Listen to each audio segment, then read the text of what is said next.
live.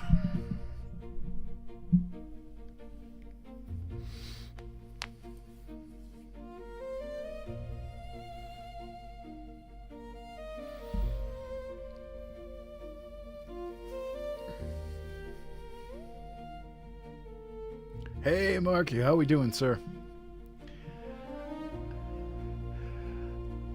Hey, Ronnie, how are you?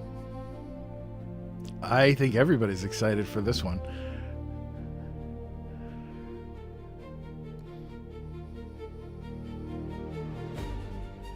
Yeah, I hear you, man.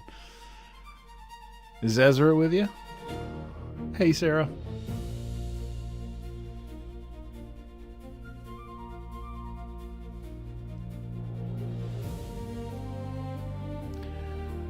I'm all right. Awesome. Well, Ezra, I hope you enjoy the story tonight. Hey, Wings. I am doing okay. I'm just getting excited for this live, and it's gonna be a wild 3 weeks. Has it been that long? Well, hello from the UK. Hey, Crazy Mama, how are you?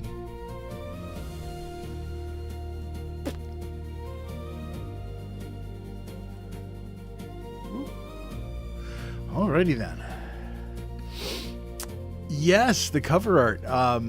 That was done by you've probably seen him in. Hey, Lynn, you've probably seen him in here on occasion. He goes by DK Art, and when that's awesome. When I was gonna do this, I'm like, I gotta have somebody do the artwork for me, and David was the first one I could think of, and he knocked it out of the park. I love it so much. It fits his style so well, and it's just amazing. But yes, we'll be doing 3 nights of storytelling this week. We'll have tonight and Wednesday, and then we will be finishing up on Friday. And if we have a little bit of, we'll probably have a little bit of time to just hang out and talk and relish in the achievement. So, off to see Papa. Hey, Eddie, welcome in, sir. Hey, Songbird, how are you?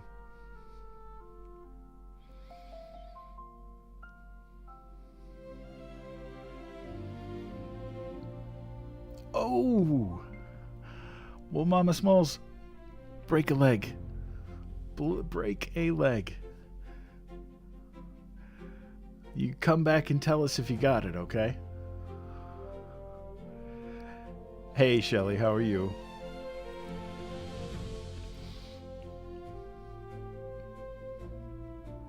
I have a lot of theater friends, so I know how nerve-wracking that can be.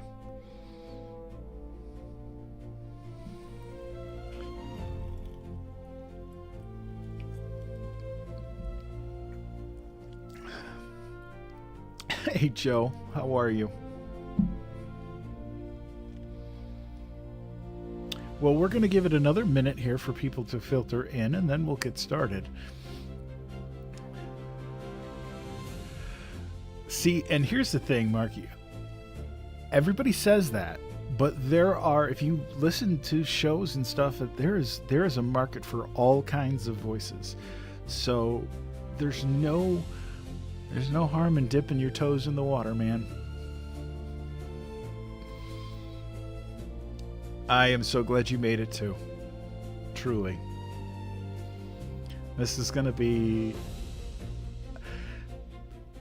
no matter how big the next 3 nights are, I am going to be happy because I'll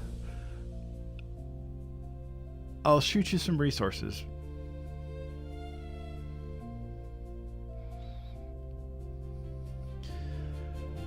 But I'm just happy to be doing this. I know, right? It's kind of crazy. You guys are pounding that like button. which is okay with me. I mean, as long as you guys listen to the story, I don't, we're good.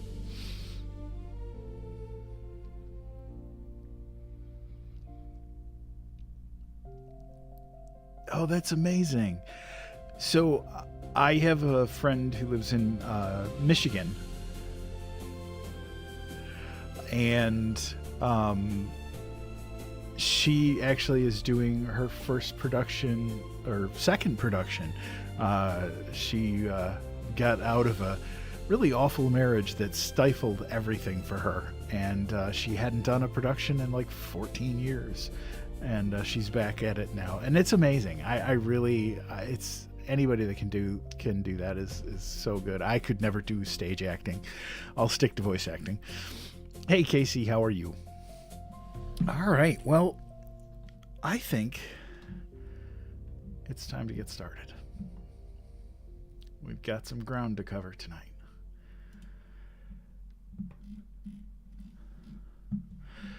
So, good evening, everyone, and welcome back to Storytime with Undead Papa, and this is Sunday Night Bedtime Stories. Tonight, we begin something a little special, something that I've been hyping up for a couple weeks now. Well, probably longer than that. And I know you all are just as excited as I am. So for the next 3 nights, we'll be stepping into a story that has been loved for generations. A journey of wonder, friendship, and the search for something we thought we were missing. A story that begins with a girl, a storm, and a road, and leads somewhere very far from home. So wherever you're listening from, dim the lights, sit back, relax, because story time is about to begin. This is The Wonderful Wizard of Oz. Chapter 1. The Cyclone. Dorothy lived in the midst of the great Kansas prairies with Uncle Henry, who was a farmer, and Aunt Em, who was the farmer's wife. Their house was small, for the lumber to build it had to be carried by wagon many miles. There were 4 walls, a floor, and a roof, which made one room. And this room contained a rusty-looking cook stove, a cupboard for the dishes, a table, 3 or 4 chairs, and the beds. Uncle Henry and Aunt Em had a big bed in one corner, and Dorothy a little bed in another corner. There was no garret at all, and no cellar, except a small hole dug in the ground called a cyclone cellar, where the family could go in case of one of those great whirlwinds arose, mighty enough to crush any building in its path. It was reached by a trap door in the middle of the floor, from which a ladder led down into the small, dark hole. When Dorothy stood in the doorway and looked around, she could see nothing but the great gray prairie on every side. Not a tree nor a house broke the broad sweep of flat country that reached to the edge of the sky in all directions. The sun had baked the plowed land into a gray mass, with little cracks running through it. Even the grass was not green, for the sun had burned the tops of the long blades until they were the same gray color to be seen everywhere. Once the house had been painted, but the sun blistered the paint, and the rains washed it away, and now the house was a dull and gray as everything else. When Aunt Em came there to live, she was a young, pretty wife. The sun and wind had changed her, too. They had taken the sparkle from her eyes and left them a sober gray. They had taken the red from her cheeks and lips, and they were gray also. She was thin and gaunt and never smiled now. When Dorothy, who was an orphan, first came to her, Aunt Em had been so startled by the child's laughter that she would scream and press her hand upon her heart whenever Dorothy's merry voice reached her ears. And she still looked at the little girl with wonder that she could find anything to laugh about. Uncle Henry never laughed. He worked hard from morning till night, and did not know what joy was. He was gray also, from his long beard to his rough boots, and he looked stern and solemn, and rarely spoke. It was Toto that made Dorothy laugh, and saved her from growing as gray as her other surroundings. Toto was not gray. He was a little black dog with long, silky hair and small black eyes that twinkled merrily on either side of his funny wee nose. Toto played all day long, and Dorothy played with him, and loved him dearly. Today, however, they were not playing. Uncle Henry sat upon the doorstep and looked anxiously at the sky, which was even grayer than usual. Dorothy stood in the door with Toto in her arms, and looked at the sky too. Aunt Em was washing the dishes. From the far north they heard a low wail of the wind, and Uncle Henry and Dorothy could see where the long grass bowed in waves before the coming storm. Now there came a sharp whistling in the air from the south, and as they turned their eyes that way, they saw ripples in the grass coming from that direction also. Suddenly, Uncle Henry stood up. "There's a cyclone coming, Em," he called to his wife. "I'll go look after the stock." Then he ran toward the sheds where the cows and horses were kept. Aunt Em dropped her work and came to the door. One glance told her of the danger close at hand. "Quick, Dorothy!" she screamed. "Run for the cellar!" Toto jumped out of Dorothy's arms and hid under the bed, and the girl started to get him. Aunt Em, badly frightened, threw open the trap door in the floor and climbed down the ladder into the small, dark hole. Dorothy caught Toto at the last and started to follow her aunt. When she was halfway across the room, there came a great shriek from the wind, and the house shook so hard that she lost her footing and sat down suddenly upon the floor. Then a strange thing happened. The house whirled around 2 or 3 times and rose slowly through the air. Dorothy felt as if she were going up in a balloon. The north and south winds met where the house stood and made it the exact center of the cyclone.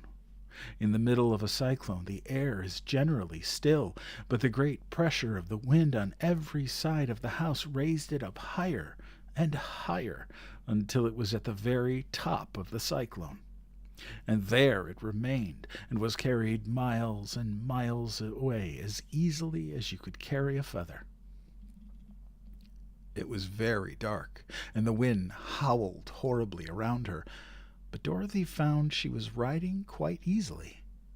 After the first few whirls around, and one other time when the house tipped badly, she felt as if she were being rocked gently like a baby in a cradle. Toto did not like it. He ran about the room, now here and there, barking loudly, but Dorothy sat quiet still on the floor and waited to see what would happen. Once Toto got near the open trap door and fell in, and at first the little girl thought she had lost him. But soon she saw one of his ears sticking up through the hole, for the strong pressure of the air was keeping him up so that he could not fall.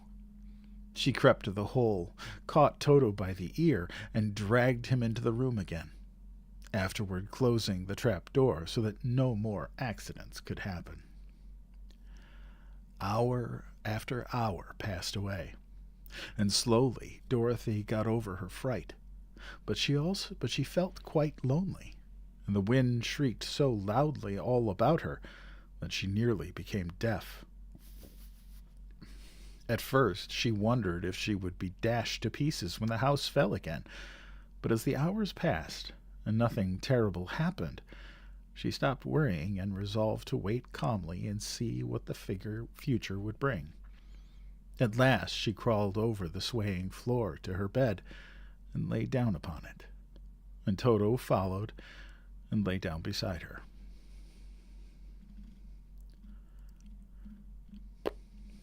In spite of the swaying of the house and the wailing of the wind, Dorothy soon closed her eyes and fell asleep.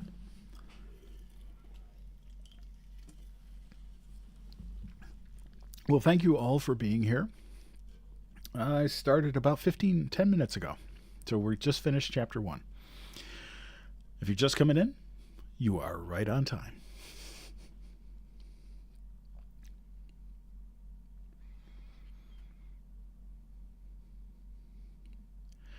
Chapter 2. The Council with the Munchkins. She was awakened by a shock so sudden and severe that if Dorothy had not been lying on the soft bed, she might have been hurt. As it was, the jar made her catch her breath and wonder what had happened, and Toto put his cold little nose into her face and whined dismally. Dorothy sat up and noticed that the house was not moving, nor was it dark, for the bright sunshine came in at the window, flooding the little room. She sprang from her bed with Toto at her heels, ran, and opened the door. The girl gave a cry of amazement and looked about her, her eyes growing bigger and bigger at the wonderful sight she saw. The cyclone had set the house down very gently, for a cyclone, in the midst of a country of marvelous beauty. There were lovely patches of greensward all about, with stately trees bearing rich and luscious fruits. Banks of gorgeous flowers were on every hand, and birds with rare and brilliant plumage sang and fluttered in the trees and bushes. A little way off was a small brook, rushing and sparkling along between green banks, and murmuring in a voice very grateful to a little girl who had lived so long on the dry, gray prairies. While she stood looking eagerly at the strange and beautiful sights, she noticed coming toward her a group of the queerest people she had ever seen. They were not as big as the grown folk she had always been used to, but neither were they very small. In fact, they all seemed about as tall as Dorothy, who was a well-grown child for her age, although they were, so far as looks go, many years older. 3 were men, and 1 a woman, and all were oddly dressed. They wore round hats that rose to a small point a foot above their heads, with little bells around the brims that tinkled sweetly as they moved. The hats of the men were blue. The little woman's hat was white, and she wore a white gown that hung in the pleats from her shoulders. Over it were sprinkled little stars that glistened in the sun like diamonds. The men were dressed in blue, of the same shade as their hats, and wore well-polished boots with a deep roll of blue at the top. The men, Dorothy thought, were about as old as Uncle Henry, for 2 of them had beards. But the little woman was doubtless much older. Her face was covered with wrinkles, her hair was nearly white, and she walked rather stiffly. When these people drew near the house where Dorothy was standing in the doorway, they paused and whispered among themselves, as if afraid to come further. But the little old woman walked up to Dorothy, made a low bow, and said in a sweet voice, "You are welcome, most noble sorceress, to the land of the Munchkins. We are so grateful to you for having killed the wicked witch of the East, and for setting our people free from bondage." Dorothy listened to this speech with wonder. What could this little woman possibly mean by calling her a sorceress, and saying she had killed the wicked witch of the East? Dorothy was an innocent, harmless little girl, who had been carried by a cyclone many miles from home, and she had never killed anything in all her life. But the little woman evidently expected her to answer. So Dorothy said with hesitation, "You are so very kind, but there must be some mistake. I have not killed anything." "Your house did, anyway," replied the little old woman with a laugh, "and that is the same thing. See?" she continued, pointing to the corner of the house. "There are her 2 feet, still sticking out from under a block of wood." Dorothy looked and gave a little cry of fright.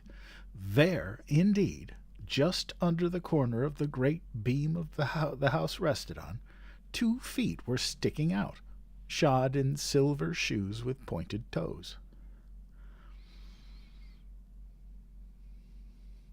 Yes, I am over on YouTube as well. Same username, Undead Papa. Oh dear, cried Dorothy, clasping her hands together in dismay. "The house must have fallen on her. Whatever shall we do?" "There is nothing to be done," said the little woman calmly. "But who was she?" asked Dorothy. "She was the Wicked Witch of the East, as I said," answered the little woman.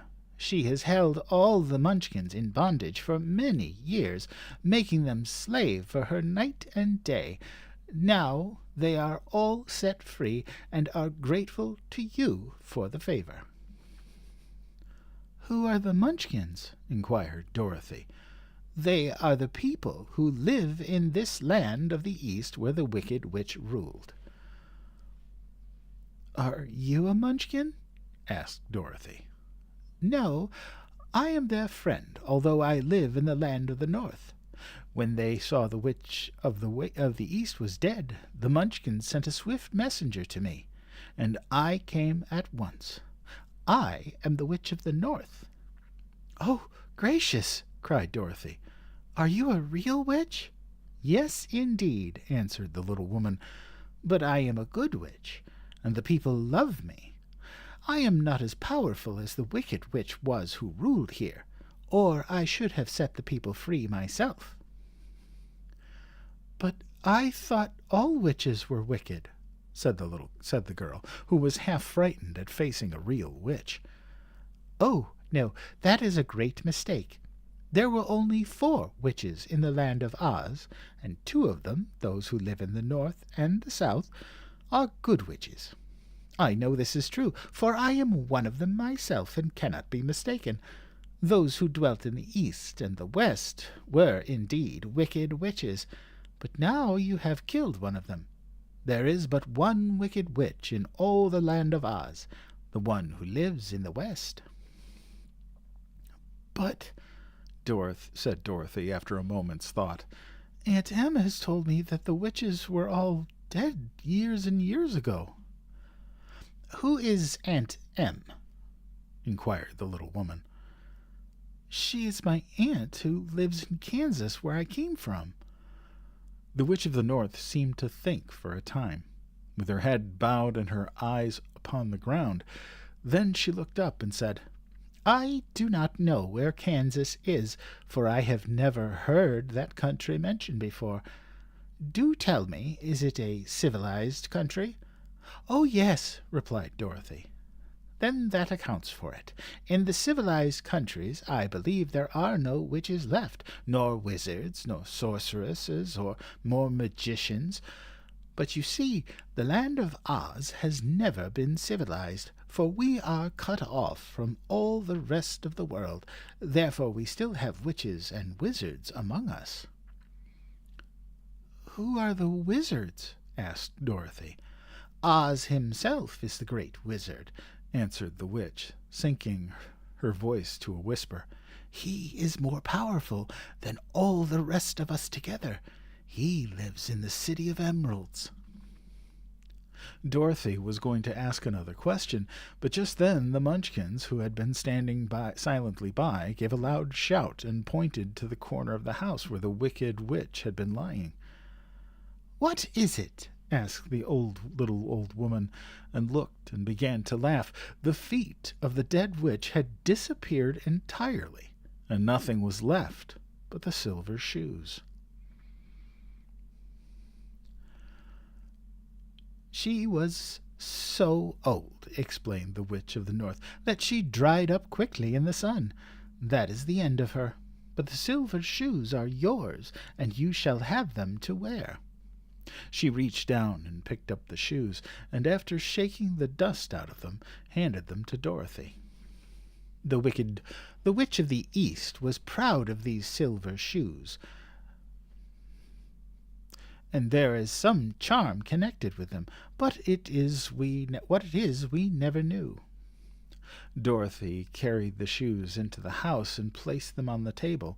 Then she came out again to the Munchkins and said, "I am anxious to get back to my aunt and uncle, for I am sure they will worry about me. Can you help me find my way?" The Munchkins and the witch first looked at one another, and then at Dorothy, and then shook their heads. At the east, not far from here," said one, "there is a great desert, and none could live to cross it."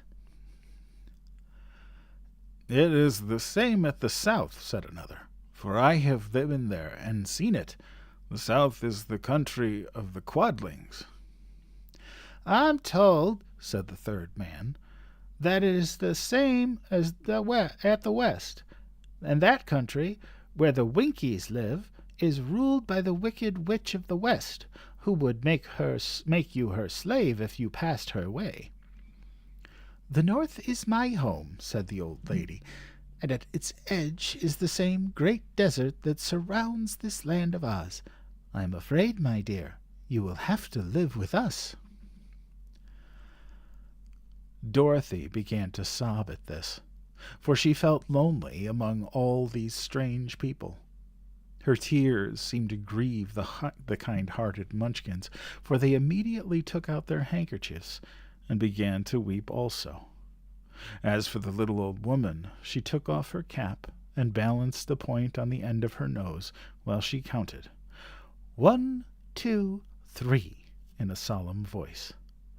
At once the cap changed into a slate, on which was written in big white chalk marks, "Let Dorothy go to the City of Emeralds." The old woman took the slate from her nose, and having read the words on it, asked, "Is your name Dorothy, my dear?" "Yes," answered the child, looking up and drying her tears. "Then you must go to the City of Emeralds. Perhaps Oz will help you." "Where is this city?" asked Dorothy. "It is exactly in the center of the country, and is ruled by Oz, the great wizard I told you of." "Is he a good man?" inquired the girl anxiously. "He's a good wizard. Whether he is a man or not I cannot tell, for I have never seen him." "How can I get there?" asked Dorothy. "You must walk. It is a long journey through a country that is sometimes pleasant and sometimes dark and terrible. However, I will use all the magic arts I know of to keep you from harm." "Won't you go with me?" pleaded the girl, who had begun to look upon the little old woman as her only friend. "No, I cannot do that," she replied, "but I will give you my kiss, and no one will dare injure a person who has been kissed by the Witch of the North." She came close to Dorothy and kissed her gently on the forehead. Where her lips touched the girl, they left a round, shining mark, as Dorothy found out soon after. "The road to the City of Emeralds is paved with yellow brick," said the witch, "so you cannot miss it. When you get to Oz, do not be afraid of him, but tell your story and ask him to help you. Goodbye, my dear." The three Munchkins bowed low to her and wished her a pleasant journey, after which they walked away through the trees. The witch gave Dorothy a friendly little nod, whirled around on her left heel 3 times, and straightway disappeared, much to the surprise of little Toto, who barked after her loudly enough when she was gone, because he had been afraid even to growl while she stood by.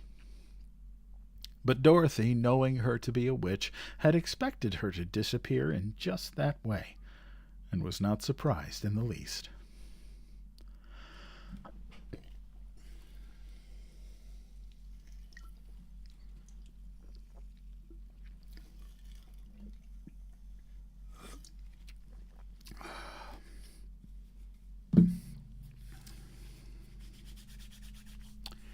Chapter 3. How Dorothy Saved the Scarecrow.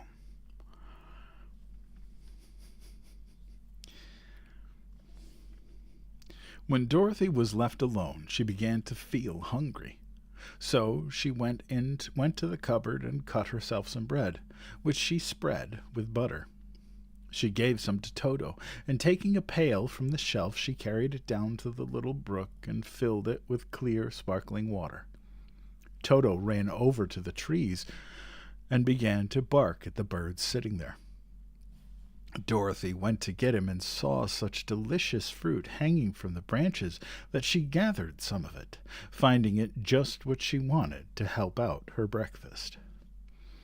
Then she went back to the house, and having helped herself and Toto to a good drink of the cool, clear water, she set about making ready for the journey to the City of Emeralds.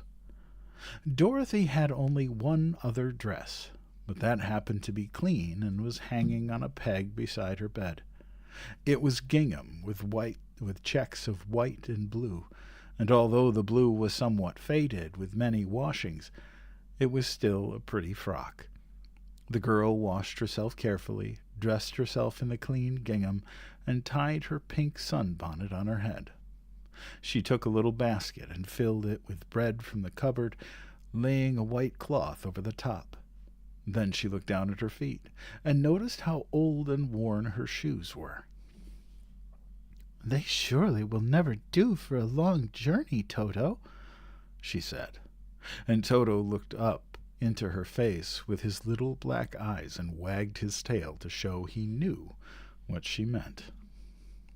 At that moment Dorothy saw lying on the table the silver shoes that had belonged to the Witch of the East. "I wonder if they will fit me," she said to Toto. "They would be just the thing to take a long walk in, for they could not wear out." She took off her old leather shoes and tried on the silver ones, which fitted her as well as if they had been made for her. Finally she picked up her basket. "Come along, Toto," she said. "We will go to the Emerald City and ask the Great Oz how to get back to Kansas again." She closed the door, locked it, and put the key carefully in the pocket of her dress. And so, with Toto trotting along soberly behind her, she started on her journey. There were several roads nearby, but it did not take her long to find the one paved with yellow bricks. Within a short time she was walking briskly toward the Emerald City, her silver shoes tinkling merrily on the hard yellow roadbed. The sun shone bright and the birds sang sweetly, and Dorothy did not feel nearly so bad as you think a little girl would who had been suddenly whisked away from her own country and set down in the midst of a strange land. She was surprised as she walked along to see how pretty the country was about her. There were neat fences at the sides of the road, painted a dainty blue color, and beyond them were fields of grain and vegetables in abundance. Evidently the Munchkins were good farmers and able to raise large crops. Once in a while she would pass a house, and the people came out to look at her and bow low as she went by, for everyone knew she had been the means of destroying the Wicked Witch and set them free from bondage.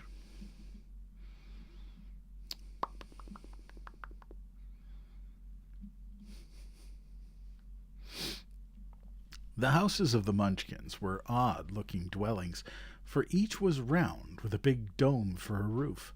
All were painted blue, for in this country of the East blue was the favorite color.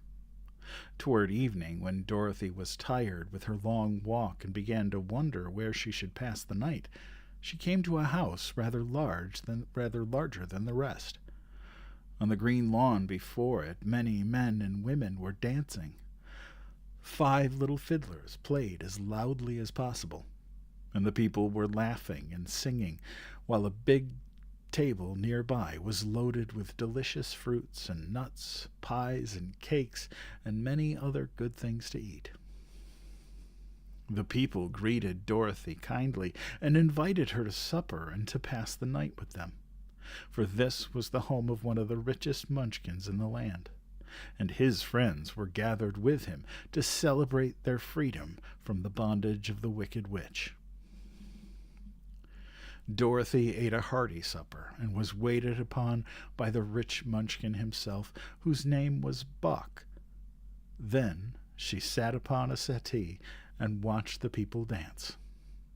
When Buck saw her silver shoes, he said, "You must be a great sorceress." "Why?" asked the girl. "Because you wear silver shoes and have killed the wicked witch. Besides, you have white in your frock, and only witches and sorceresses wear white." "My dress is blue and white checked," said Dorothy, smoothing out the wrinkles in it. "It is kind of you to wear that," said Buck. "Blue is the color of the Munchkins, and white is the witch color. So we know you are a friendly witch." Dorothy did not know what to say to this, for all the people seemed to think her a witch, and she knew very well she was only an ordinary little girl who had come by chance of a cyclone into a strange land. When she had tired watching the dancing, Buck led her into the house, where he gave her a room with a pretty bed inside it. The sheets were made of blue cloth, and Dorothy slept soundly in them till morning, with Toto curled up on the blue rug beside her. She ate a hearty breakfast and watched a wee Munchkin baby who played with Toto and pulled his tail and crowed and laughed in a way that greatly amused Dorothy. Toto was a fine curiosity to all the people, for they had never seen a dog before. "How far is it to the Emerald City?" the girl asked. "I do not know," answered Buck gravely, "for I have never been there. It is better for people to come away from Oz, unless they have business with him. But it is a long way to the Emerald City, and it will take you many days. The country here is rich and pleasant, but you must pass through rough and dangerous places before you reach the end of your journey." This worried Dorothy a little, but she knew that only the great Oz could help her get to Kansas again, so she bravely resolved not to turn back. She bade her friends good-bye and again started along the road of yellow brick. When she had gone several miles, she thought she would stop to rest, and so climbed to the top of the fence beside the road and sat down. There was a great cornfield beyond the fence, and not far away she saw a scarecrow placed high on a pole to keep the birds from the ripe corn. Dorothy leaned her chin upon her hand and gazed thoughtfully at the scarecrow. Its head was a small sack stuffed with straw, with eyes, nose, and mouth painted on it to represent a face. An old pointed blue hat that had belonged to some Munchkin was perched on his head, and the rest of the figure was a suit of blue clothes, worn and faded, which had also been stuffed with straw. On the feet were some old boots with blue tops, such as every man wore in this country, and the figure was raised above the stalks of corn by means of the pole stuck up its back. While Dorothy was looking earnestly into the queer painted face of the scarecrow, she was surprised to see one of the eyes slowly wink at her. She thought she must have been mistaken at first, for none of the scarecrows in Kansas ever wink. But presently the figure nodded its head to her in a friendly way. Then she climbed down from the fence and walked up to it, while Toto ran around the pole and barked. "Good day," said the scarecrow in a rather husky voice. "Did you speak?" asked the girl in wonder. "Certainly," answered the scarecrow. "How do you do?" "I'm pretty well, thank you," replied Dorothy politely. "How do you do?" "I'm not feeling well," said the scarecrow with a smile, "for it is very tedious being perched up here night and day to scare away crows." Can't you get down? Asked Dorothy. No, for this pole is stuck up my back. If you will please take away the pole, I shall be greatly obliged to you. Dorothy reached up both arms and lifted the figure off the pole, for being stuffed with straw, it was quite light. Thank you very much, said the Scarecrow when he had been set down on the ground. I feel like a new man. Dorothy was puzzled at this, for it sounded queer to hear a stuffed man speak, and to see him bow and walk alongside her. Who are you? Asked the Scarecrow when he had stretched himself and yawned, and where are you going? My name is Dorothy, said the girl, and I am going to the Emerald City to ask the great Oz to send me back to Kansas. Where is the Emerald City? He inquired, and who is Oz? Why, don't you know? She returned in surprise. No, indeed. I don't know anything. You see, I am stuffed. I have no brains at all, he answered sadly. Oh, said Dorothy. I'm awfully sorry for you. Do you think, he asked, if I go to the Emerald City with you, that Oz would give me some brains? I cannot tell, she returned, but you may come with me if you like. If Oz will not give you any brains, you will be no worse off than you are now. That is true, said the Scarecrow. You see, he continued confidently, I don't mind my legs and arms and body being stuffed, because I cannot get hurt. If anyone treads on my toes or sticks a pin into me, it doesn't matter at all, for I can't feel it. But I do not want people to call me a fool, and if my head stays stuffed with straw instead of with brains, as yours is, how am I ever to know anything? I understand how you feel, said the little girl, who was truly sorry for him. If you will come with me, I'll ask Oz to do all he can for you. Thank you, he answered gratefully. They walked back to the road. Dorothy helped him over the fence, and they started along the path of yellow brick for the Emerald City. Toto did not like this addition to the party at first. He smelled around the stuffed man as if he suspected there might be a nest of rats in the straw, and he often growled in an unfriendly way at the Scarecrow. Don't mind Toto, said Dorothy to her new friend. He never bites. Oh, I'm not afraid, replied the Scarecrow. He can't hurt the straw. Do let me carry the basket for you. I shall not mind it, for I can't get tired. I'll tell you a secret, he continued as he walked along. There's only one thing in the world I am afraid of. What is that? Asked Dorothy. The Munchkin farmer who made you? No, answered the Scarecrow. It's a lighted match.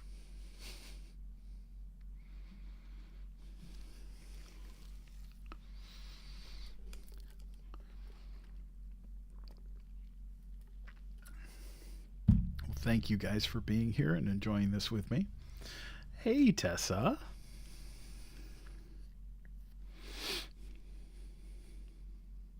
Yes, stay hydrated. Chapter 4. The Road Through the Forest. Thank you.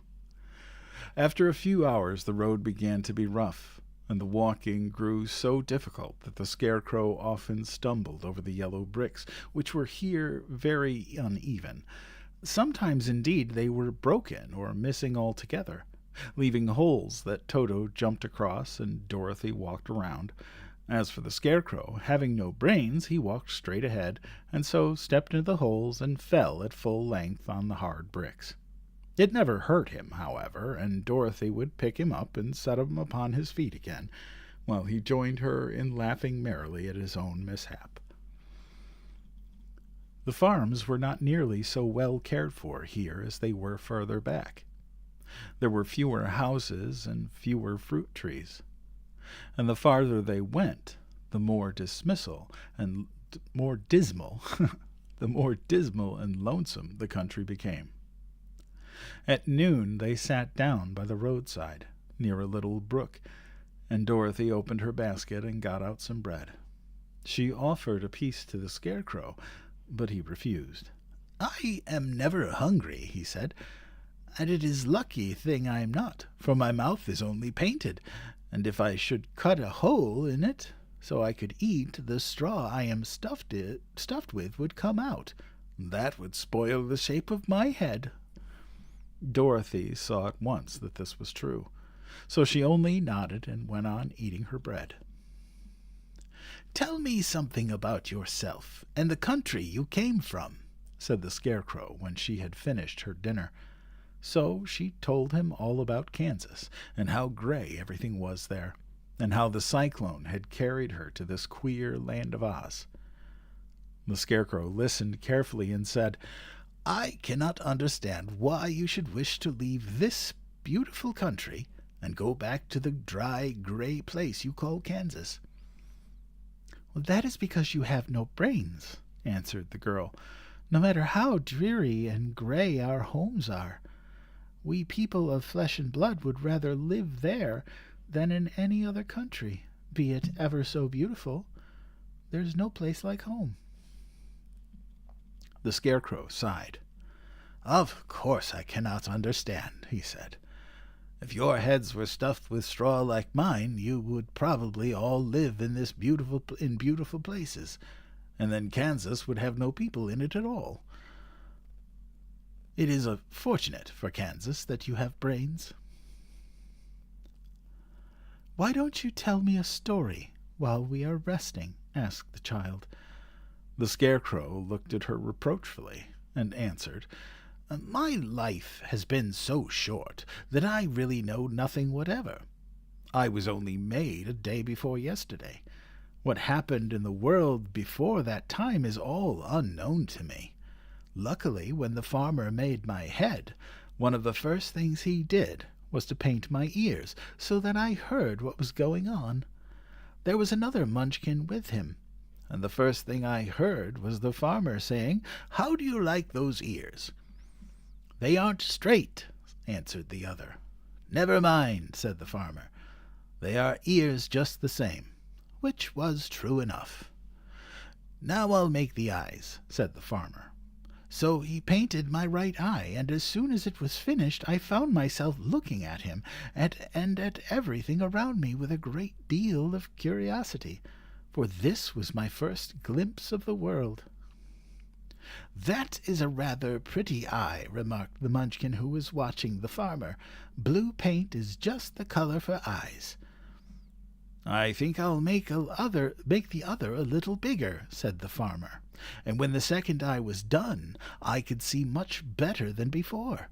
Then he made my nose and my mouth, but I did not speak, because at that time I didn't know what a mouth was for. I had the fun of watching them make my body and my arms and legs, and when they fastened on my head, at last I felt very proud, for I thought I was just as good a man as anyone. "This fellow will scare the crows fast enough," said the farmer. "He looks just like a man." "Why, he is a man," said the other, and I quite agreed with him. The farmer carried me under his arm to the cornfield and set me up on a tall stick, where you found me. He and his friends soon after walked away and left me alone. I did not like to be deserted this way, so I tried to walk after them, but my feet would not touch the ground, and I was forced to stay on that pole. It was a lonely life to lead, for I had nothing to think of, having been made such a little while before. Many crows and other birds flew into the cornfield, but as soon as they saw me they flew away again, thinking I was a Munchkin, and this pleased me and made me feel that I was quite an important person. By and by an old crow flew near me, and after looking at me carefully he perched upon my shoulder and said, "I wonder if that farmer thought to fool me in this clumsy manner. Any crow of sense could see that you are only stuffed with straw." Then he hopped down at my feet and ate all the corn he wanted. The other birds, seeing he was not harmed by me, came to eat the corn too, so in a short time there was a great flock of them about me. I felt sad for this, for it showed I was not such a good scarecrow after all. But the old crow comforted me, saying if you only had brains in your head, you would be as good a man as any of them, and a better man than some of them. Brains are the only thing worth having in this world, no matter whether one is a crow or a man. After the crows had gone, I thought this over, and I decided I would try hard to get some brains. By good luck, you came along and pulled me off the stake.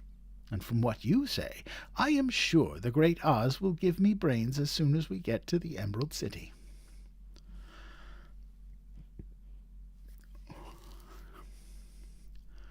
I hope so, said Dorothy earnestly, since you seem anxious to have them. Oh, yes, I am anxious, returned the Scarecrow. It is such an uncomfortable feeling to know one is a fool. Well, said the girl, let's go. And she handed the basket to the Scarecrow. There were no fences at all by the roadside now, and the land was rough and untilled. Holy cow, my apologies. Toward evening they came to a great forest where the trees grew so big and close together that their branches met over the road of yellow brick. It was almost dark under the trees, for the branches shut out the daylight, but the travelers did not stop, and went on into the forest. If this road goes in, it must come out, said the Scarecrow. And as the Emerald City is at the other end of the road, we must go wherever it leads us. Anyone would know that, said Dorothy. Certainly. That is why I know it, returned the Scarecrow. If it required brains to figure it out, I should never have said it. After an hour or so, the light faded away, and they found themselves stumbling along in the darkness. Dorothy could not see at all, but Toto could, for some dogs see very well in the dark. And the Scarecrow declared he could see as well as by day, so she took hold of his arm and managed to go along fairly well. If you see any house or any place where we can pass the night, she said, you must tell me, for it is very uncomfortable walking in the dark. Soon after, the Scarecrow stopped. I see a little village at the right of us, he said, built of logs and branches. Shall we go there? Yes, indeed, answered the child. I am all tired out. So the Scarecrow led her through the trees until they reached the cottage, and Dorothy entered and found a bed of dried leaves in one corner. She lay down at once, and with Toto beside her soon fell into a sound sleep. The Scarecrow, who was never tired, stood up in another corner and waited patiently until morning came. 100,000 likes. You guys are awesome. You guys are awesome. Thank you so much. Well, I hope you're all enjoying the story so far.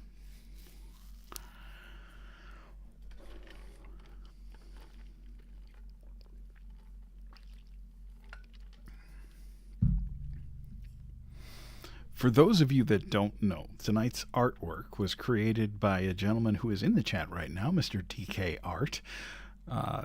He generously created the artwork for me, and I could not be happier with it.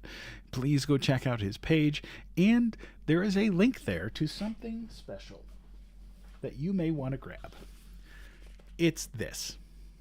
This is his coloring book, and I can tell you that I have started coloring, and it's wonderful.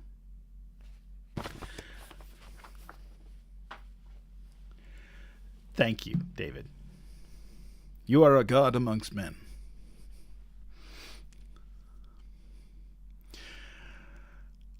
Chapter 5. The Rescue of the Tin Woodman. When Dorothy awoke, the sun was shining through the trees, and Toto had long been out chasing birds around him and squirrels. She sat up and looked around her. There was the Scarecrow, still standing patiently in his corner, waiting for her. "We must go and search for water," she said to him. "Why do you want water?" he asked. to wash my face clean after the dust of the road, and to drink, so the dry bread will not stick in my throat." "It must be inconvenient to be made of flesh," said the Scarecrow thoughtfully, "for you must sleep and eat and drink. However, you have brains, and it is worth a lot of bother to be able to think properly." They left the cottage and walked through the trees until they found a little spring of clear water, where Dorothy drank and bathed and ate her breakfast. She saw there was not much bread left in the basket, and the girl was thankful the Scarecrow did not have to eat anything, for there was scarcely enough for herself and Toto for the day. When she had finished her meal and was about to go back to the road of yellow brick, she was startled to hear a deep groan nearby. "What was that?" she asked timidly. "I cannot imagine," replied the Scarecrow, "but we can go and see." Just then another groan reached their ears, and the sound seemed to come from behind them. They turned and walked through the forest a few steps, when Dorothy discovered something shining in a ray of sunshine that fell between the trees. She ran to the place, then stopped short with a little cry of surprise. One of the big trees had been partly chopped through, and standing beside it, with an uplifted axe in his hands, was a man made entirely of tin. His head and arms and legs were jointed upon his body, but he stood perfectly motionless, as if he could not stir at all. Dorothy looked at him in amazement, and so did the Scarecrow, while Toto barked sharply and made a snap at the tin legs which hurt his teeth. "Did you groan?" asked Dorothy. "Yes, I did," answered the Tin Man. "I've been groaning for more than a year, and no one has ever heard me before or come to help me." "What can I do for you?" she inquired softly, for she was moved by the sad voice in which the man spoke. "Get an oil can and oil my joints," he answered. "They are rusted so badly that I cannot move them at all. If I am well oiled, I shall soon be all right again. If you find an oil can on a shelf in my cottage." Dorothy at once ran back to the cottage and found the oil can. And then she returned and asked anxiously, "Where are your joints?" "Oil my neck first," replied the Tin Woodman. So she oiled it, and it was quite badly rusted. The Scarecrow took hold of the tin head and moved it gently from side to side until it worked freely. Then the man could turn it himself. "Now oil the joints in my arms," he said, and Dorothy oiled them, and the Scarecrow bent them carefully until they were quite free from rust, as good as new. The Tin Woodman gave a sigh of satisfaction and lowered his axe, which he leaned against the tree. "This is a great comfort," he said. "I have been holding that axe in the air ever since I rusted, and I am glad to be able to put it down. Now, if you will oil the joints of my legs, I shall be all right once more." So they oiled his legs until he could move them freely, and he thanked them again and again for his release, for he seemed a very polite creature and very grateful. "I might have stood there always if you had not come along," he said. So you have certainly saved my life. How did you happen to be here?" "We are on our way to the Emerald City to see the Great Oz," she answered, "and we stopped at your cottage to pass the night." "Why do you wish to see Oz?" he asked. "I want him to send me back to Kansas, and the Scarecrow wants him to put a few brains into his head," she replied. The Tin Woodman appeared to think deeply for a moment. Then he said, "Do you suppose Oz could give me a heart?" "Why, I guess so," Dorothy answered. "It would be as easy as It would be as easy as to give the Scarecrow brains. True, the Tin Woodsman returned. So, if you will allow me to join your party, I will also go to the Emerald City and ask Oz to help me. Come along. And Dorothy added that she would be pleased to have his company. So the Tin Woodman shoulders his axe, and they all passed through the forest until they came to the road that was paved with yellow brick. The Tin Woodman had asked Dorothy to put the oil can in her basket. For, he said, if I should get caught in the rain and rust again, I would need the oil can badly.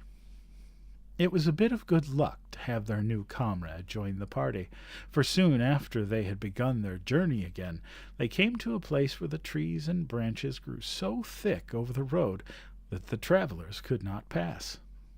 But the Tin Woodman set to work with his axe and chopped so well that soon he cleared a passage for the entire party. Dorothy was thinking so earnestly as they walked along that she did not notice when the Scarecrow stumbled into a hole and rolled over to the side of the road. Indeed, he was obliged to call to her to help him up again. "Why didn't you walk around the hole?" asked the Tin Woodman. "I didn't know enough," replied the Scarecrow cheerfully. "My head is stuffed with straw, you know, and that is why I'm going to Oz to ask him for more brains." "Oh, I see," said the Tin Woodman. "But after all, brains are not the best things in the world." "Have you any?" inquired the Scarecrow. "No, my head is quite empty," answered the Woodman.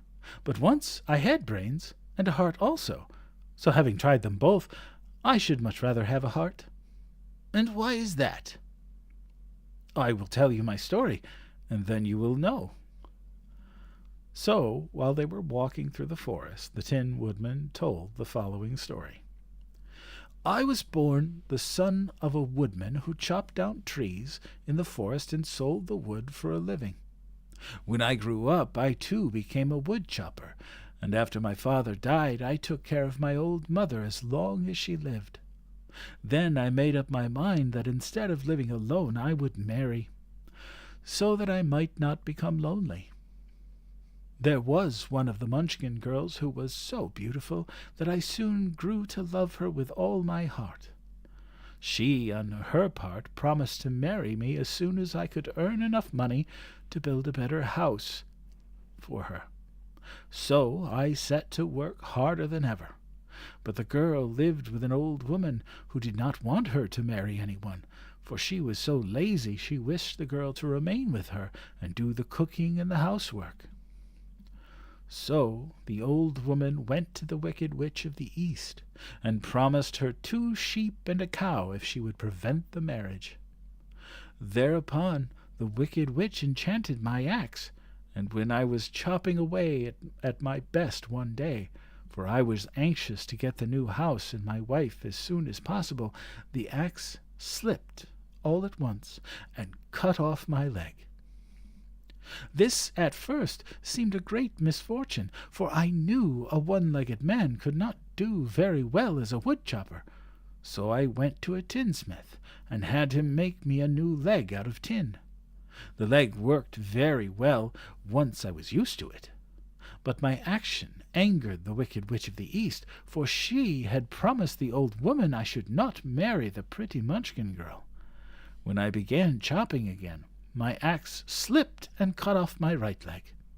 Again I went to the tinsmith, and again he made me a leg out of tin. After this the enchanted axe cut off my arms, one after the other, but nothing daunted, I had them replaced with tin ones. The Wicked Witch then made the axe slip and cut off my head, and at first I thought that was the end of me. But the tinsmith happened to come along, and he made me a new head out of tin.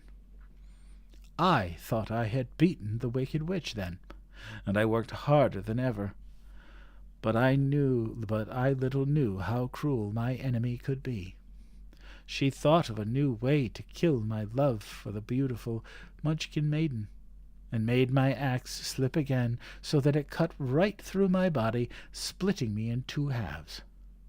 Once more the tinsmith came to my help, and made me a body of tin, fastening my tin arms and legs and head to it, by the means of joints, so that I could move around as well as ever.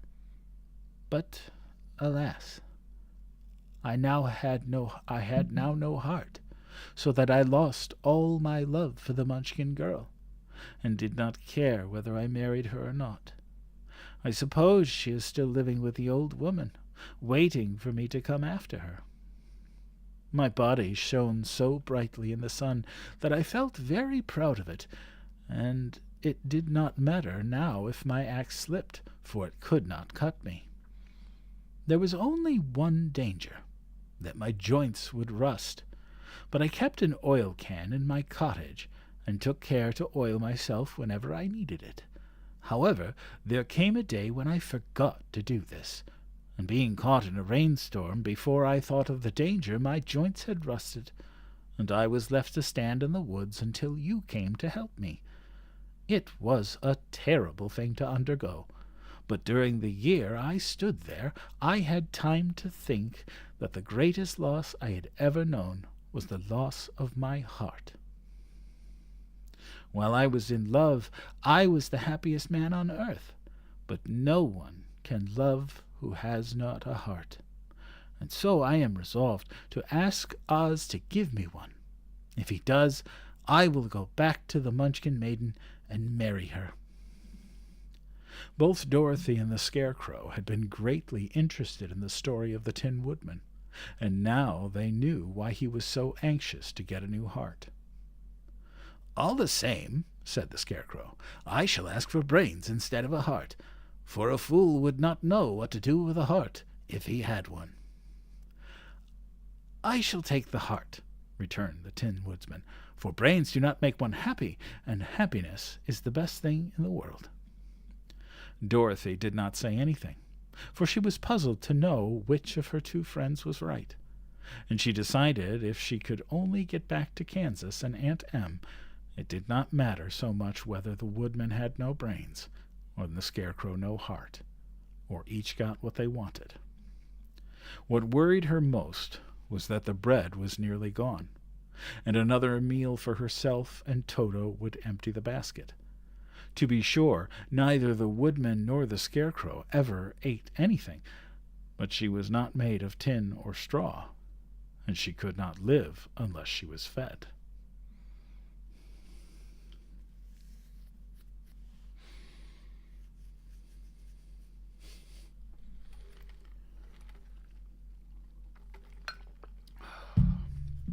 Gotta stay hydrated. Gotta have that water. Water. Gotta have the water. Water's good for you.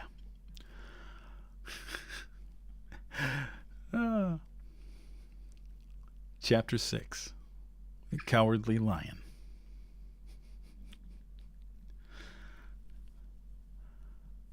Burning question in chat. And what would that question be? Do tell. Kathy Mims, you are so welcome.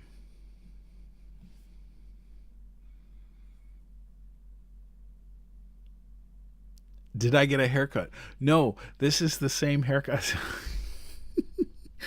This is the same haircut that I've had since I got my haircut the last time, and you guys commented on it. I actually washed it today. I mean, not to say that I don't wash it, but I washed it today, so now it's a little fluffy. It's extra swoopy. Yes, it's extra swoopy today. It's my non-emo haircut. Comes down over my eye. So oh geez, you guys kill me.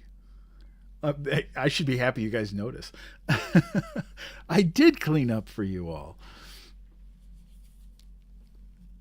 It was never a phase. I never had an emo or a goth phase, so I don't know if I go through it at 50, that might be a little weird, but I'll take it. All right, back to reading. The Cowardly Lion. All this time, Dorothy and her companions had been walking through the thick woods. The road was still paved with yellow brick, but these were much covered by dry branches and dead leaves from the trees, and the walking was not at all good. There were few birds in this part of the forest, for birds love the open country where there is plenty of sunshine. But now and then there came a deep growl from some wild animal hidden among the trees. These sounds made the little girl's heart beat fast, for she did not know what made them. But Toto knew, and he walked and he walked close to Dorothy's side and did not even bark in return. "How long will it be," the child asked of the Tin Woodman, "before we are out of the forest?" "I cannot tell," was the answer, "for I have never been to the Emerald City, but my father went there once when I was a boy, and he said it was a long journey through dangerous country. Although nearer to the city where Oz dwells, the country is beautiful. But I am not afraid so long as I have my oil can, and nothing can hurt the Scarecrow while you bear upon your head the mark of the Good Witch's kiss, and that will protect you from harm." "But Toto," the girl said anxiously, "what will protect him?" "We must protect him ourselves if he is in danger," replied the Tin Woodman. Just as he spoke, there came from the forest a terrible roar, and the next moment a great lion bounded into the road. With one blow of his paw he sent the Scarecrow spinning over and over to the edge of the road. Then he struck at the Tin Woodman with his sharp claws, but to the lion's surprise he could make no impression on the tin, although the woodman fell over in the road and lay still. Little Toto, now that he had an enemy to face, ran barking toward the lion, and the great beast had opened his mouth to bite the dog. But when Dorothy, fearing Toto would be killed, and heedless of danger, rushed forward and slapped the lion upon his nose as hard as she could, while she cried out, "Don't you dare to bite Toto! You ought to be ashamed of yourself, a big beast like you to bite a poor little dog." "I didn't bite him," said the lion, as he rubbed his nose with his paw where Dorothy had hit it. "No, but you tried to," she retorted. "You are nothing but a coward." "I know it," said the lion, hanging his head in shame. "I've always known it, but how can I help it?" "I don't know, I'm sure. To think of your striking a stuffed man like the poor Scarecrow." "Oh, is he stuffed?" asked the lion in surprise, as he watched her pick up the Scarecrow and set him upon his feet, while she patted him into shape again. "Of course he's stuffed," replied Dorothy, who was still angry. "That's why he went over so easily," remarked the lion. "It astonished me to see him whirl around so. Is the other one stuffed also?" "No," said Dorothy. "He's made of tin," and she helped the woodman up again. "That's why he nearly blunted my claws," said the lion. "When they scratched against the tin, it made a cold shiver run down my back. What is that little animal you are so tender of?" "He's my dog, Toto," answered Dorothy. "Is he made of tin or stuffed?" asked the lion. "Neither. He's a meat dog," said the girl. "Oh, he's a curious animal and seems remarkably small, now that I look at him. No one would think of biting such a little thing, except a coward like me," continued the lion sadly. "What makes you a coward?" asked Dorothy, looking at the great beast in wonder, for he was as big as a small horse. "It's a mystery," replied the lion. "I suppose I was born that way. All the other animals in the forest naturally expect me to be brave, for the lion everywhere is thought to be the king of beasts. I learned that if I roar very loudly, every living thing was frightened and got out of my way. Whenever I've met a man, I've been awfully scared, but I just roared at him, and he always run away, as fast as he could go. If the elephants and tigers and the bears had ever tried to fight me, I should have run myself. I'm such a coward. But just as soon as they hear me roar, they all try to get away from me. And of course, I let them go. But that isn't right. The king of beasts shouldn't be a coward, said the Scarecrow. I know it, returned the Lion, wiping a tear from his eye with the tip of his tail. It is my great sorrow, and makes my life very unhappy. But whenever there is danger, my heart begins to beat fast. Perhaps you have heart disease, said the Tin Woodman. Oh, it may be, said the Lion. If you have, continued the Tin Woodman, you ought to be glad, for it proves you have a heart. For my part, I have no heart, so I cannot have heart disease. Perhaps, said the Lion thoughtfully, if I had no heart, I should not be a coward. Have you brains? Asked the Scarecrow. I suppose so. I've never looked to see, replied the Lion. I'm going to the Great Oz to ask him to give me some, remarked the Scarecrow, for my head is stuffed with straw. And I'm going to ask him to give me a heart, said the Woodman. And I'm going to ask him to send Toto and me back to Kansas, said Dorothy. Do you think the Oz could give me courage? Asked the Cowardly Lion. Just as easily as he could give me brains, said the Scarecrow, or give me a heart, or send me back to Kansas. Then, if you don't mind, I'll go with you, said the Lion, for my life is simply unbearable without a bit of courage. You will be very welcome, answered Dorothy, for you will help to keep away the other wild beasts. It seems to me they must be more cowardly than you if they allow you to scare them so easily. They really are, said the Lion, but that doesn't make me any braver. As long as I know myself to be a coward, I shall be unhappy. So, once more the little company set off upon the journey, the Lion walking with stately strides at Dorothy's side. Toto did not approve of this new comrade at first, for he could not forget how nearly he had been crushed between the Lion's great jaws.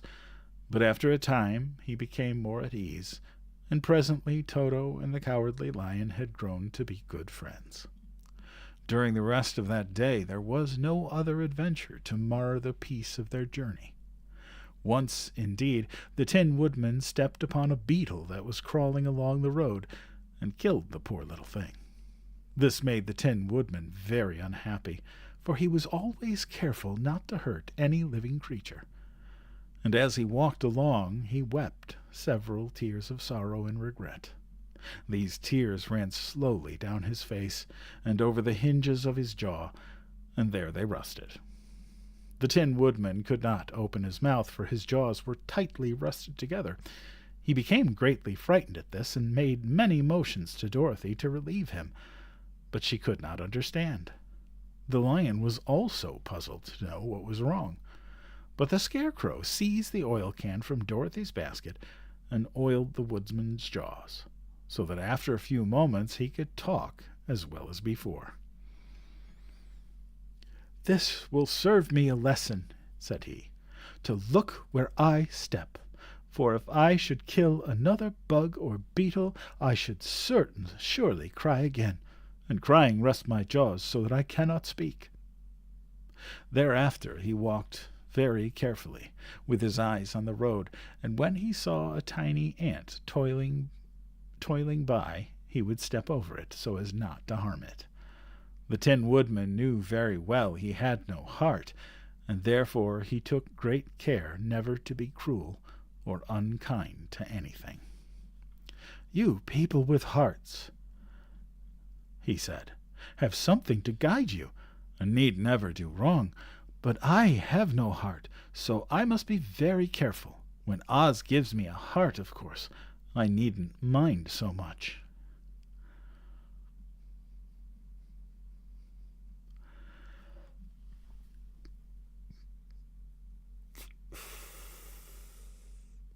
Well, so I've already decided on a stopping point tonight. And we are approaching that.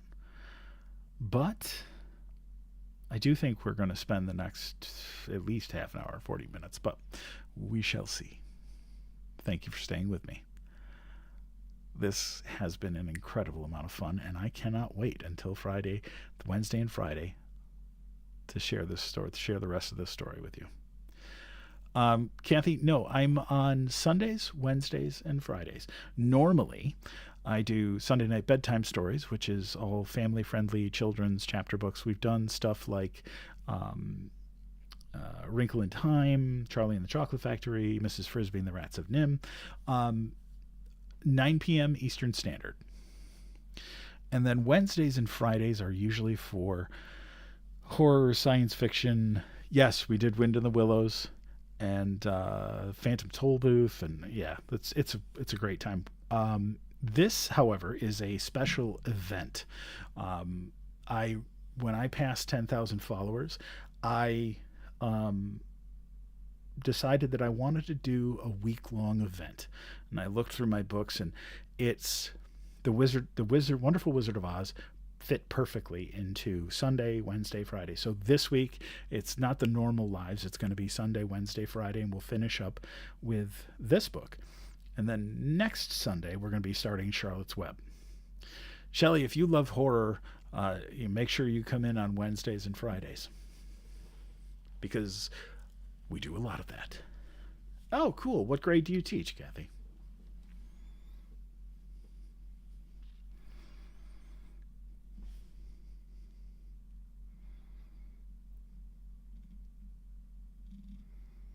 Fourth grade. Oh, that's a great age.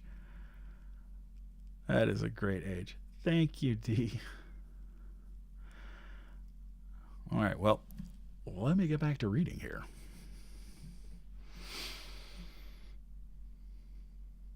Yeah, Charlotte's Web is going to be wonderful. Oh, thank you. 9 p.m. Eastern Standard Time, Wednesday, Friday, and Sunday. Sunday is for family-friendly stuff. Wednesday is for short stories, generally in the science fiction, horror, thriller type of genre. But this week it's going to be a little different because we're going to be reading The Wizard of Oz all 3 nights. So, absolutely. I am so glad. If you are new here, welcome. So, I'm glad for you to be here. Shelley, 2 a.m. Yeah. Well, my youngest daughter lives in Liverpool, so she unfortunately doesn't usually come. Well, thank you. Thank you. Anyway, I'm going to get back to reading. Chapter 7. The Journey to the Great Oz. They were obliged to camp out that night under a large tree in the forest, for there were no houses near. The tree made a good, thick covering to protect them from the dew, and the Tin Woodman chopped a great pile of wood with his axe, and Dorothy built a splendid fire that warmed her and made her feel less lonely. She and Toto ate the last of their bread, and now she did not know what they would do for breakfast. "If you wish," said the lion, "I will go into the forest and kill a deer for you. You can roast it by the fire, since your tastes are so peculiar that you prefer cooked food, and then you will have a very good breakfast." "No, please don't," begged the Tin Woodman. "I should certainly weep if you killed a poor deer, and then my jaws would rust again." But the lion went away into the forest and found his own supper, and no one ever knew what it was, for he didn't mention it. And the Scarecrow found a tree full of nuts and filled Dorothy's basket with them, so that she would not be hungry for a long time. She thought this was very kind and thoughtful of the Scarecrow, but she laughed heartily at the awkward way in which the poor creature picked up the nuts. His padded hands were so clumsy and the nuts were so small that he dropped almost as many as he put in the basket. But the Scarecrow did not mind how long it took him to fill the basket, for it enabled him to keep away from the fire, as he feared a spark might get into his straw and burn him up. So he kept a good distance away from the flames, and only came near to cover Dorothy with dry leaves when she lay down to sleep. These kept her very snug and warm, and she slept soundly until morning. When it was daylight, the girl bathed her face in a little rippling brook, and soon after they all started toward the Emerald City. This was to be an eventful day for the travelers. They had hardly been walking an hour when they saw before them a great ditch that crossed the road and divided the forest as far as they could see on either side. It was a very wide ditch, and when they crept up to the edge and looked into it, they could see it was also very deep, and there were many big jagged rocks at the bottom. The sides were so steep that none of them could climb down, and for a moment it seemed that their journey must end. "What shall we do?" asked Dorothy despairingly. "I haven't the faintest idea," said the Tin Woodman, and the Lion shook his shaggy mane and looked thoughtful. But the Scarecrow said, "We cannot fly, that is certain, neither can we climb down into this great ditch. Therefore, if we cannot jump over it, we must stop where we are." "I think I could jump over it," said the Cowardly Lion after measuring the distance carefully in his mind. "Then we are all right," answered the Scarecrow, "for you can carry us all on your back, one at a time." "Well, I'll try it," said the Lion. "Who will go first?" "I will," declared the Scarecrow, "for if you found that you could not jump over the gulf, Dorothy would be killed, or the Tin Woodman badly dented on the rocks below. But if I am on your back, it will not matter so much, for the fall would not hurt me at all." "I'm terribly afraid of falling myself," said the Cowardly Lion, "but I suppose there is nothing to do but try it. So get on my back, and we will make the attempt." The Scarecrow sat upon the Lion's back, and the big beast walked to the edge of the gulf and crouched down. Why don't you run and jump?" asked the Scarecrow. "Because that isn't the way we lions do these things," he replied. Then, giving a great spring, he shot through the air and landed safely on the other side. They were all greatly pleased to see how easily he did it. And after the Scarecrow had got down from his back, the Lion sprang across the ditch again. Dorothy thought she would go next, so she took Toto in her arms and climbed on the Lion's back, holding tightly to his mane with one hand. The next moment it seemed as if she were flying through the air, and then, before she had time to think about it, she was safe on the other side.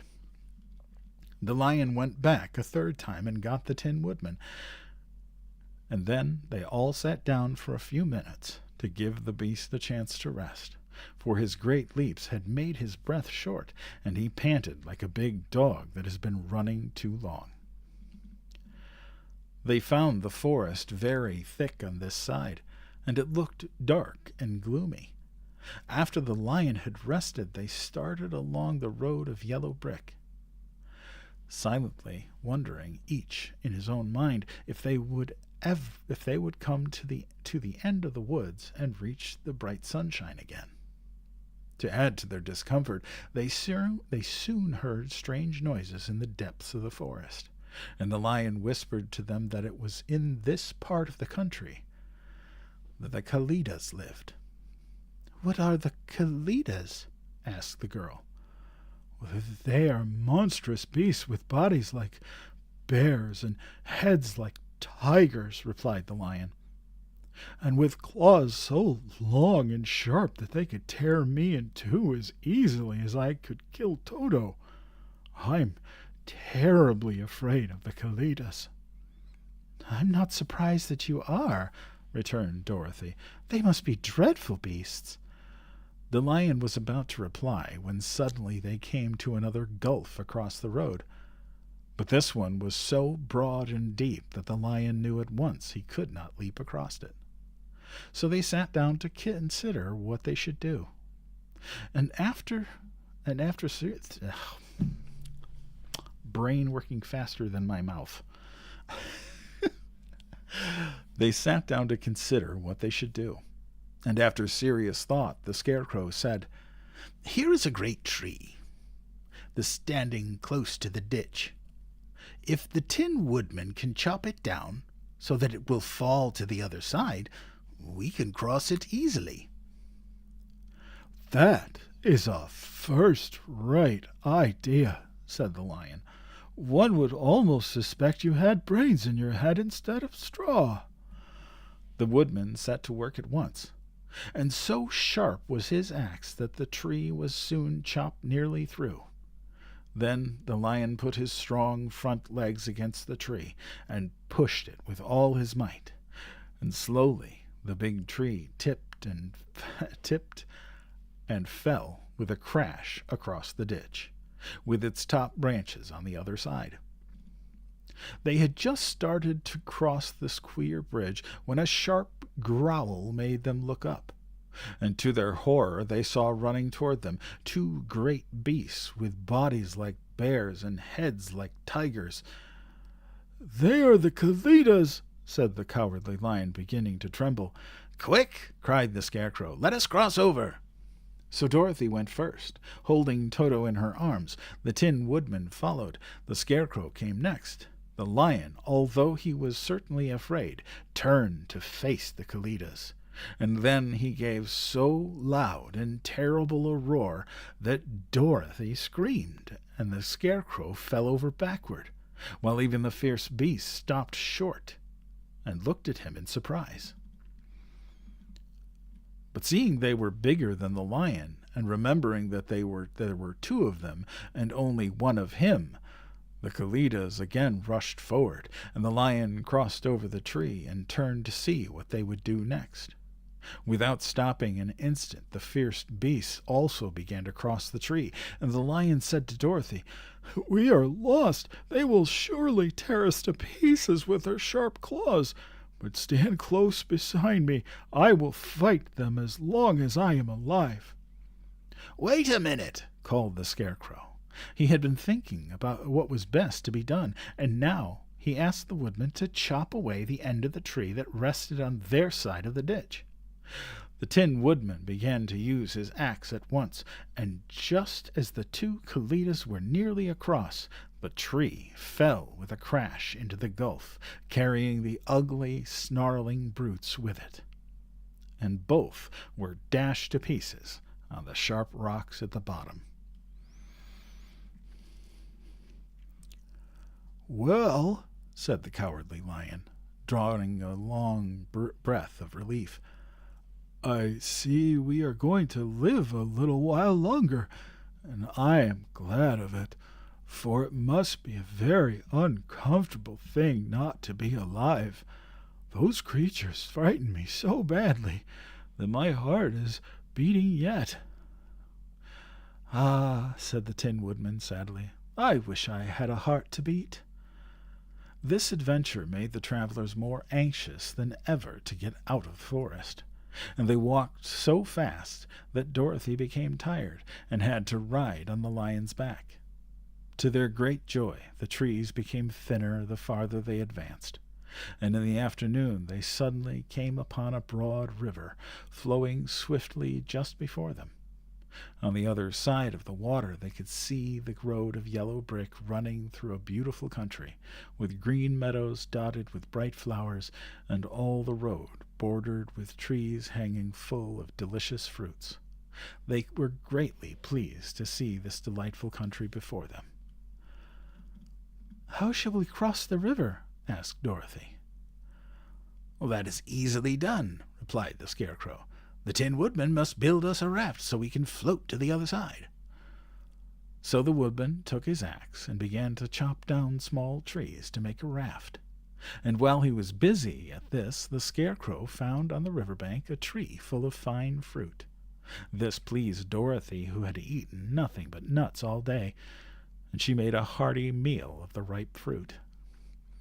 But it takes time to make a raft, even when one is as industrious and untiring as the Tin Woodman. And when night came, the work was not done. So they found a cozy place under the trees where they slept well until morning. And Dorothy dreamed of the Emerald City and of the good Wizard Oz, who would soon send her back to her own home again. All right.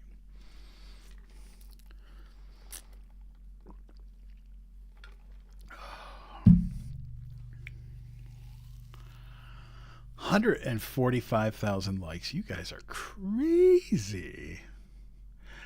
Hey, Ed. How are you, sir? Welcome in. Good evening. Good evening, Deanna Dotson. How are you? Trucking along, brother. I feel you on that one. Oh, thank you, Crazy Mama. I love you guys, too. You're very welcome, Ash. Part of one of the reasons I love doing this is that I get to let people rediscover these books or discover them for the first time, and it makes a difference.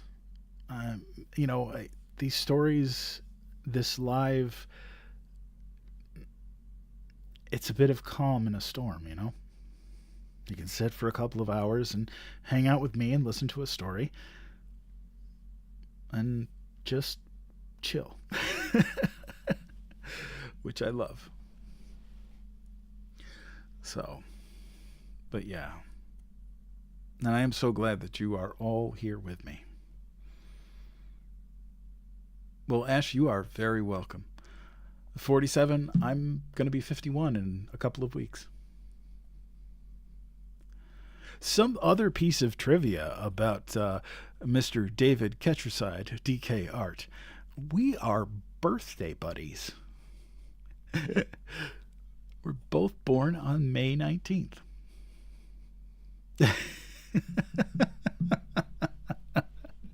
A piece of trivia that we've learned over the last 5 years of knowing each other. Oh, thank you, Kathy. A few years older, though? Oh, I'm 50. How old are you? 42. You're a youngin'.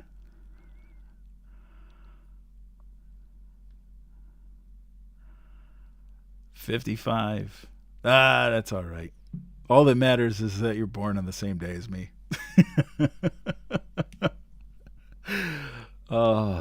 62. 74. That's awesome.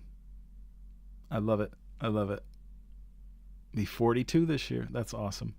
40 was actually a really good age for me. I just enjoyed it. 58, 62. Nice. Be 50 on May 27th. Awesome. 65, Eddie. Bro, wow. Purple Dreamer, 59. You guys are awesome. Taurus for life, baby. Represent. Oh, Linda, happy birthday. Just turned 72.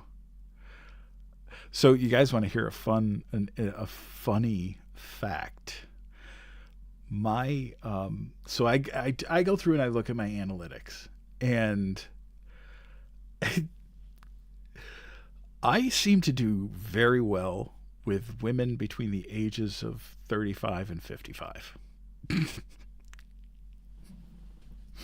My 40s were fun. Yeah. All right. Well, this is the last chapter that we're going to be reading tonight. But Yeah. So this is Chapter 8, The Deadly Poppy Field. Our little party of travelers awakened the next morning refreshed and full of hope, and Dorothy breakfasted like a princess off peaches and plums from the trees beside the river. Behind them was the dark forest they had passed safely through, although they had suffered many discouragements, but before them was a lovely, sunny country that seemed to beckon them on to the Emerald City. To be sure, the broad river now cut them off from this beautiful land, but the raft was nearly done, and after the Tin Woodman had cut a few more logs and fastened them together with wooden pins, they were ready to start. Dorothy sat down in the middle of the raft and held Toto in her arms. When the Cowardly Lion stepped upon the raft, it tipped badly, for he was big and heavy, but the Scarecrow and the Tin Woodman stood upon the other end to steady it, and they had long poles in their hands to push the raft through the water. They got along quite well at first, but when they reached the middle of the river, the swift current swept. Yeah, we're making up words now. Swept. It swept the raft. But when they reached the middle of the river, the swift current swept the raft downstream, farther and farther away from the road of yellow brick, and the water grew so deep that the long poles would not touch the bottom. This is bad," said the Tin Woodman, "for if we cannot get to the land, we shall be carried into the country of the Wicked Witch of the West, and she will enchant us and make us her slaves." "And then I should get no brains," said the Scarecrow. "And I should get no courage," said the Cowardly Lion. "And I should get no heart," said the Tin Woodman. "And I should never get back to Kansas," said Dorothy. "We must certainly get to the Emerald City if we can," the Scarecrow continued, and he pushed so hard on his long pole that it stuck fast in the mud in the bottom of the river. Then, before he could pull it out again or let go, the raft was swept away, and the poor Scarecrow was left clinging to the pole in the middle of the river. "Goodbye," he called after them, and they were very sorry to leave him. Indeed, the Tin Woodman began to cry, but fortunately remembered that he might rust, so dried his tears on Dorothy's apron. Of course, this was a bad thing for the Scarecrow. I am now worse off than when I first met Dorothy," he thought. "Then I was stuck on a pole in the cornfield, where I could make believe scare the crows at any rate. But surely there is no use for a Scarecrow stuck on a pole in the middle of a river. I am afraid I shall never have any brains after all." Down the stream the raft floated, and the poor Scarecrow was left behind. The Lion said, "Something must be done to save us. I think I can swim to shore and pull the raft after me, if you will only hold fast to the tip of my tail." So he sprang into the water, and the Tin Woodman caught fast a hold of his tail. Then the Lion began to swim with all his might toward the shore. It was hard work, although he was so big, but by and by they were drawn out of the current, and then Dorothy took the Tin Woodman's long pole and helped push the raft to the land. They were all tired out when they reached the shore at last and stepped off upon the pretty green grass, and they also knew that the stream had carried them a long way past the road of yellow brick that led to the Emerald City. "What shall we do now?" asked the Tin Woodman, as the Lion lay down on the grass and let the sun dry him. "We must get back to the road in some way," said Dorothy. "The best plan would be to walk along the riverbank until we come to the road again," remarked the Lion. So when they were rested, Dorothy picked up her basket, and they started along the grassy bank to the road from which the river had carried them. It was a lovely country, plenty of flowers and fruit trees and sunshine to cheer them. and had they not felt so sorry for the poor Scarecrow, they could have been very happy.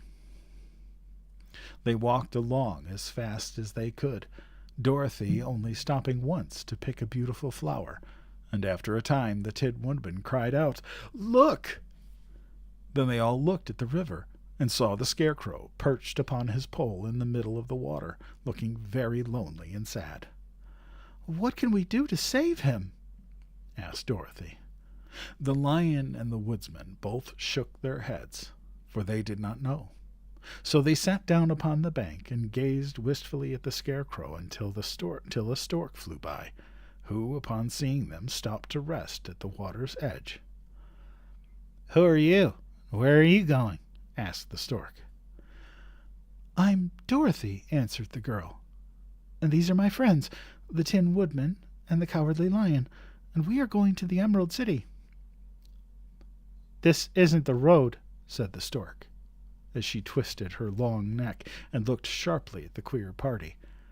"I know it," returned Dorothy, "but we have lost the Scarecrow, and we are wondering how we shall get him." "Where is he?" "Over there in the river," answered the little girl.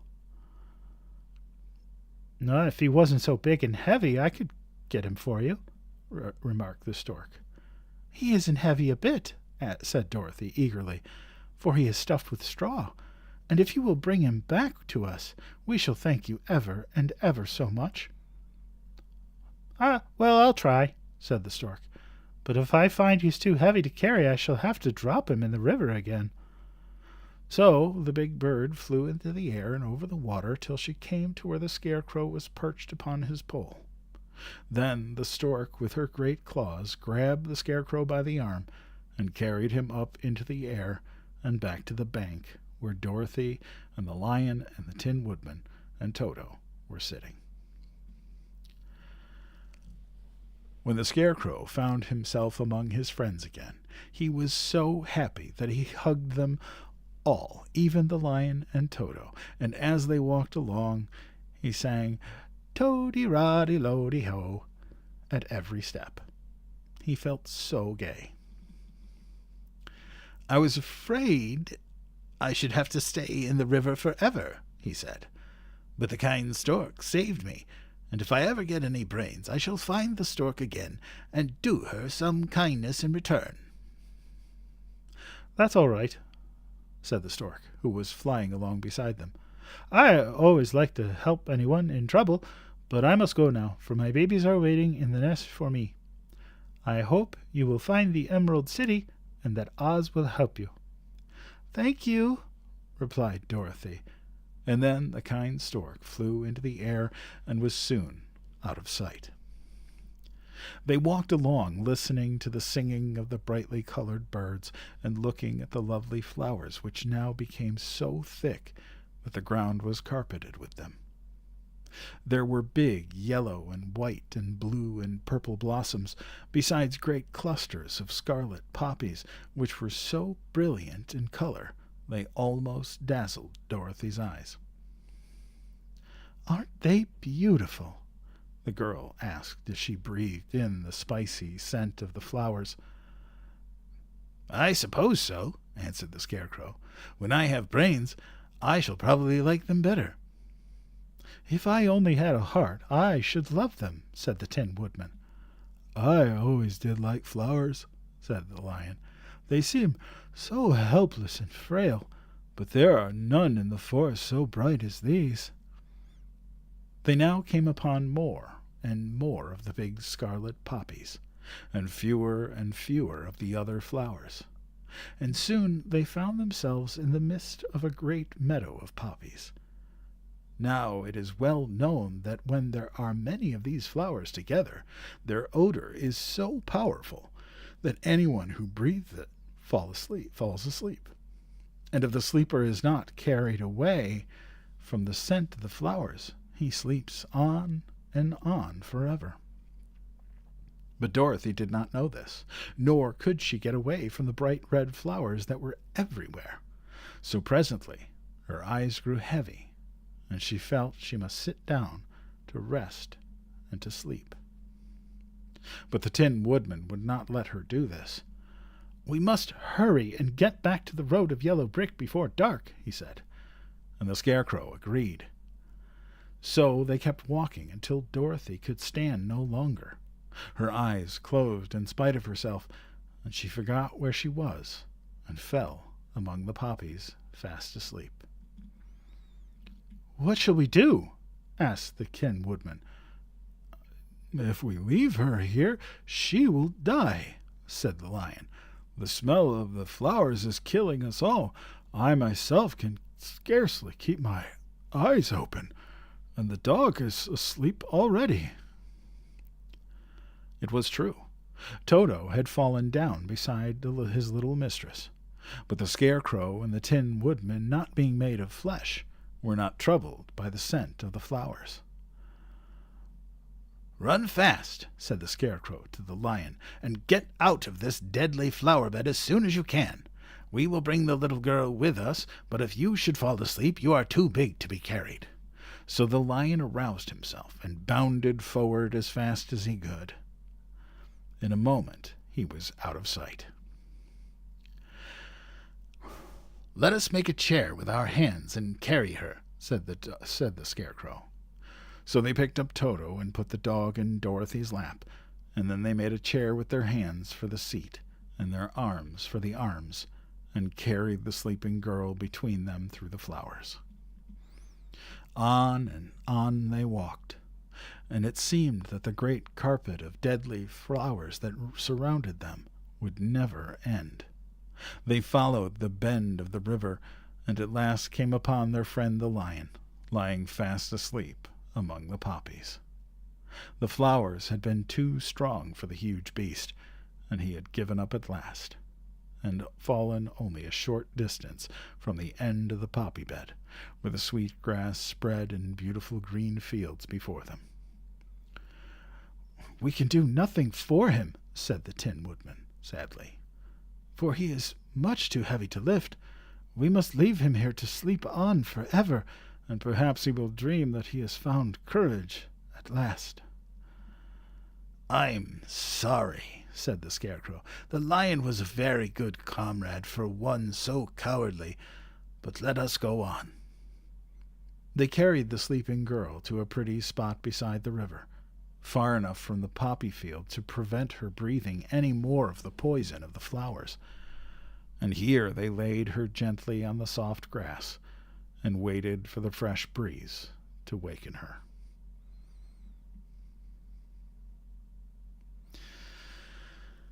Well, my friends, that is where we're going to stop for the evening. I am incredibly grateful that so many of you showed up tonight. And for the 84 of you that started following me tonight, welcome. I appreciate you so much.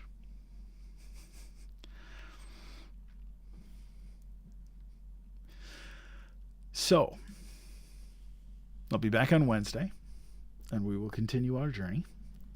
I have that set up as well. We're going to go from chapter 9 all the way to chapter 14.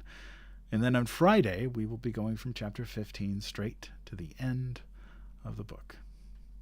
And then next Sunday, we'll be starting reading Charlotte's Web. So, Ash, all of my lives start at 9 p.m. Eastern Standard Time. So whatever you are in relation to that. Oh, Eddie, I appreciate that. I'm glad I met your path too.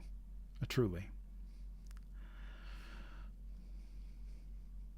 Oh, thank you guys for being here. What a wonderful night. This has been really wonderful. This event was something that I was nervous about and didn't think that it was gonna be successful. But here we are. And I have great artwork, courtesy of Mr. DK Art. And I have all of you. And that's really all that matters. Ash, that's it right there. All of these people that come in and are regulars. I have so many regulars, and everyone is kind and appreciative, and it really means something. Yes, Eddie, absolutely. It does feel like family. You know, when you guys tell me that you schedule time for this, it it just kills me.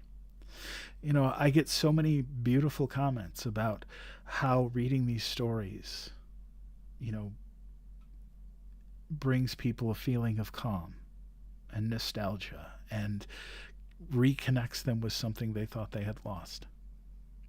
I had somebody say the other day that um, my reading helps them with their anxiety.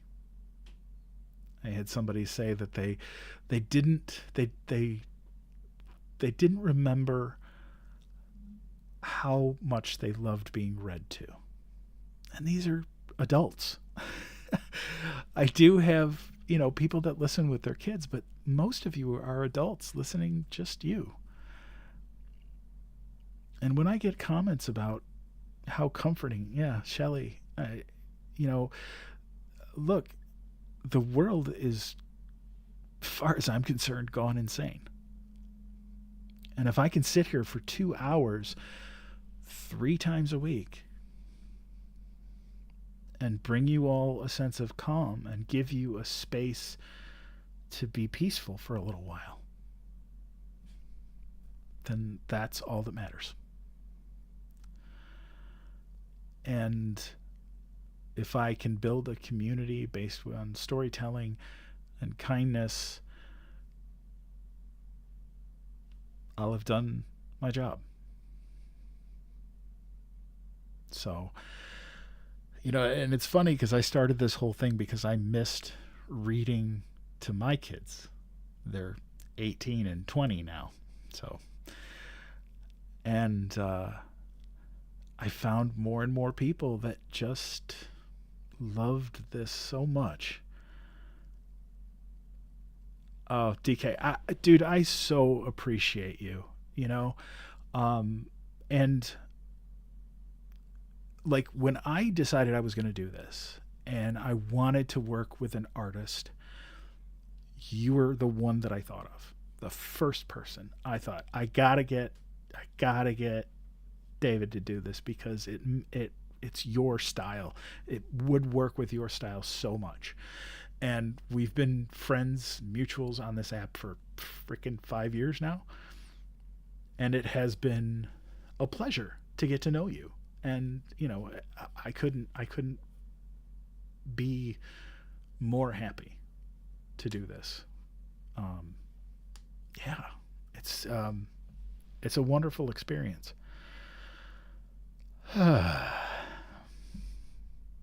Crazy Mama, I hear that a lot, and I'm so just, yeah. I think honestly, the world would be a better place if we just calmed the hell down and tried to be kinder to each other. That's all.